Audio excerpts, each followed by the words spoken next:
may I get a girlfriend so that I can be happy, so that she can support me and I can get what I want, and then I can give her what she wants, and then we can be partners in crime and spreading the Dharma, and that I won't be lonely, and so that we can all become a fully enlightened being to benefit all sentient beings.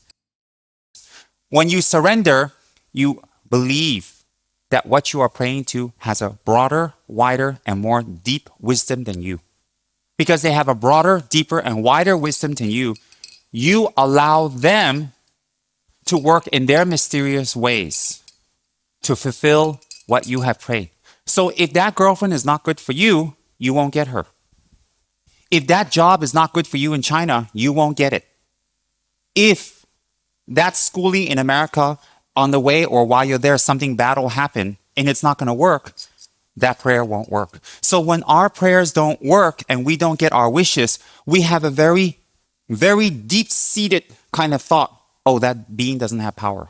Or it creates doubt in our mind. Oh, the three jewels are nothing. Oh, God is not there. Or whatever. We automatically think that because we've been raised in a very self-centered kind of way. We're so self-centered that even the gods have to appease and fulfill the prayers the way we want it. If they don't fulfill the prayers the way we want it, they are not holy. I will not set up an altar. I will give up. I will not do my chanting. I will do my prayer. We are so self-centered. And we're not self-centered that we're bad. That is just the way we've been brought up. That's the way society is. That's the way we're used to. When I say to you guys, the theme always is self-centeredness, please do not take offense. And please tell other students and friends not to take offense. I don't say that to offend you or to put you down or tell you you're bad. I'm telling you that that is the cause of our problems. So never take offense when I tell you, oh, you're selfish. Never take offense when I tell you you're self-centered. Never. Get out of that mode that when you hear a word that's negative about yourself, it is negative. Get into the mode that when you hear something unpleasant about yourself or that may apply to you, that is not directed towards you, that it applies because the human condition only has a few causes and we have to fit in one of those causes. We have to fit in one of those. So we are actually so naturally self-centered that when we actually pray, it is not prayer. It is not prayer because all the things or most of the things we pray for are not things that benefit others and ourselves ultimately. It's actually to benefit ourselves and just ourselves. So when those prayers are not fulfilled and those are not manifested the way we like, we tend to lose faith. We tend to lose hope. We tend to not believe and we tend to stop doing our commitments, our prayers, our sadhanas, perhaps pujas, perhaps going to the church, going to the temple, whatnot. We give up. We stop. Why? Because we didn't get what we want. And we have to see that that type of prayer is not prayer. It is increasing your self-centered mind. So even in prayer, in meditation, in making offerings, we increase our self-centered mind. We increase our selfish mind. In fact, in prayer, sometimes you know what happens? We even increase the mind that expects us to get more. We think we're doing the right thing. We think we're holy. We think we're good. But actually, even making an altar, going to a church or temple or synagogue and mosque can make us even worse people. Not the mosque, not the temple, our motivation. So the beauty of Buddhist teachings is, again, let me stress, not to make you Buddhist. But if you happen to be, you will become a better Buddhist with attainments. If you happen not to be, it helps you to become spiritual. If you're not spiritually inclined, Buddhist teachings help you to become a better citizen. All three ways. So when we do our prayers, you listen to yourselves. Be aware what you pray for. Be aware. Don't be aware of the, may I get a girlfriend so that I can be happy, so that she can support me and I can get what I want, and then I can give her what she wants, and then we can be partners in crime and spreading the Dharma, and that I won't be lonely, and so that we can all become a fully enlightened being to benefit all sentient beings. I'm not mocking anyone. You listen to that kind of prayer. When in actuality, deep down inside, what it is we want to get that so we can fulfill our sexual and our lonely and our need for company. That's what it really is. That's what it really is. Because if you think about it, actually, if we get a girlfriend, it increases our samsara. It increases our desires and our needs and all the problems and comes with it, and more time wasted and more effort given and more arguments and more fights. And it actually pulls you away. You know, you have to realize that Buddha didn't get a wife to be enlightened. So when we say those kind of things, we're not being very honest with ourselves. We're not being very honest with the Buddhas. So what am I saying to you? Don't pray for that? No. What I'm trying to tell you is when you actually pray, when you do your prayers and meditations and dedications and aspirational prayers, let it be real prayers. Because sometimes even in our prayers, it is not prayers. It is not. It is not prayers. Why? We are just finding another outlet, a higher power, a bigger source to get what we actually want. So you have to think about that. You listen to what people pray for. You know, I watch those Madonna videos, Truth and Dare.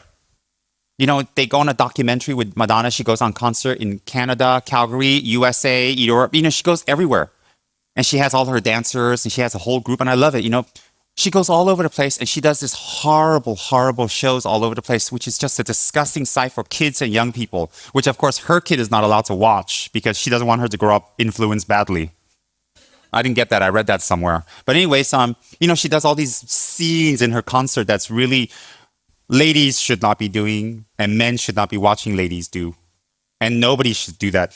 And the thing is, before she goes out on these concerts, you know, because she raises hell, you know, the police come and you know, mothers against, you know, violence and sex comes and all these protests. And then the police come and they say, you know, we're going to stop you from doing these kind of scenes you do on your shows. She says, no. That's my artistic talent. That's the way I express my artistic. That's my artistic expression, and the Constitution is for that. So as long as you say artistic expression in the States, you know, you can do anything you want. You can run around, you know, with strawberries all over you with no clothes on. And in America, you can get away with it if you can prove it's artistic expression. You know, you're not insane. And I'm not making a joke of this, but what happened is that the police came and they stopped her and they said, you can't, you're not going on. You know, if you do this scene, you're going to be arrested right after the show and on and on. And she says, no, I'm going to do what I want and I'm going to do as I like it because this is my show. And so you know what she does? In front of before any show, she actually holds her dancers' hands and they do a prayer. Dear God, please give us the strength to do what we need to do. Please give us the courage and your blessings that we can give a great show and make everybody happy and that obstacles and difficulties and problems cannot overcome us. Give us your strength, give us your blessings. And there are people out there who don't believe in what we do and they're trying to make obstacles for what we want to do with our lives. Bless us that the obstacles go away. Amen. And I'm like, and they do these kind of prayers before every single show. The whole spiritualism is not there. It's not about spiritualism. It's you know, and you listen, and prayer has become like that. Prayer is not about becoming selfless. It's not about helping the other. It's not about taking harm and problems. It's not about absorbing sufferings. It's about, I want to do what I want to do, and if anything comes in my way, then you remove that obstacle. So if you go listen to Christian prayers in churches in America, you know, and you listen to people who go to churches and temples and holy places, and you listen to their prayers, and you listen to what they pray for, if you have any amount of wisdom, you will say that's not prayer. And that goes for Buddhists. Because if you go to a Kuan Yin temple in Malaysia, any Kuan Yin temple, if you can put a little microphone inside her statue and a little webcam, and you listen to all the people coming up to her all day long, listening to what she has to put up with and what she has to listen to, trust me, there's not going to be even one person per day out of the thousands of people that visit her per day that says, excuse me, can you bless me that I'm not selfish anymore? May I become enlightened? I want to leave samsara. No, it's going to be, can I have a TV set? You know, can my kid get a scholarship to Calgary? You know, I'm taking these slimming pills. They ain't working. Can you give me wisdom to find a new slimming pill?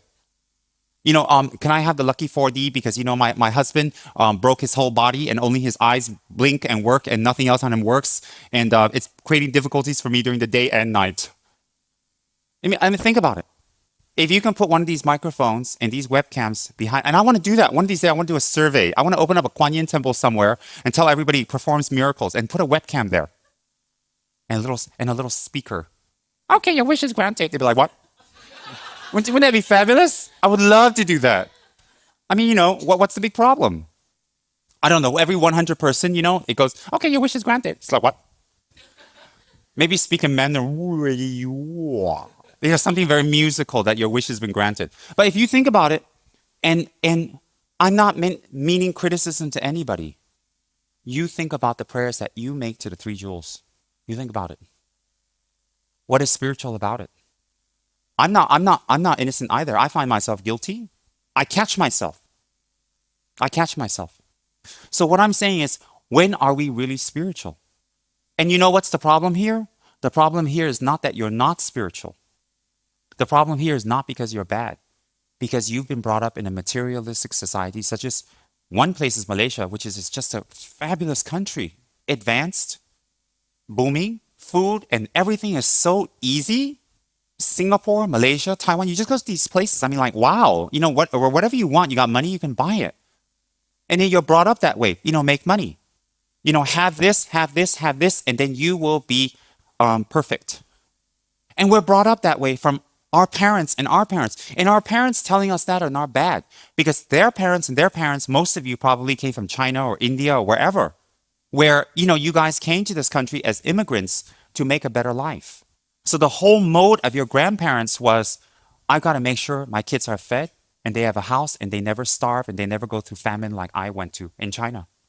And that's very normal. And you think that's bad? No, it's not bad. You see, the problem is once you overcome the famine and you have a certain amount, it becomes ingrained that I have to make more and more and more and more and more. So business deals become money, social events become money, going to charities become money to be seen at the right place so we can get more business and get more people to like us. Dharma becomes money, doing work becomes money. Anything we do becomes a factor to make money, because this survival instinct in us is very strong from our parents, from their parents, and their parents. Why? Everybody knows China is such a big country in the past on a sociological analysis. And there was a lot of famine and people really starved. And people from China at that time were really scared to be hungry. Nobody leaves their country to become a citizen of another country because they weren't having a good time in their country. Nobody. Now you're not Chinese. Now you're not Indian. You are Malaysian. You are Malaysian. There's no distinction. All people in this country, Malay, Indian, Chinese, are Malaysian. The end. But, originally, there's this ingrained kind of thinking. So we have to understand on a sociological kind of basis, and also on an economic basis, socio-economic basis, and on a religious basis of why we actually go to temples and pray for this. Why? So when I tell you you're self-centered and you're selfish and you keep thinking about yourself money, please never take it as criticism from today on into the future, and also all the things I've said in the past, because it's not. What I'm trying to do is to help you self-explore where this comes from and where our dissatisfaction and unhappiness actually arises from. Where it arises from.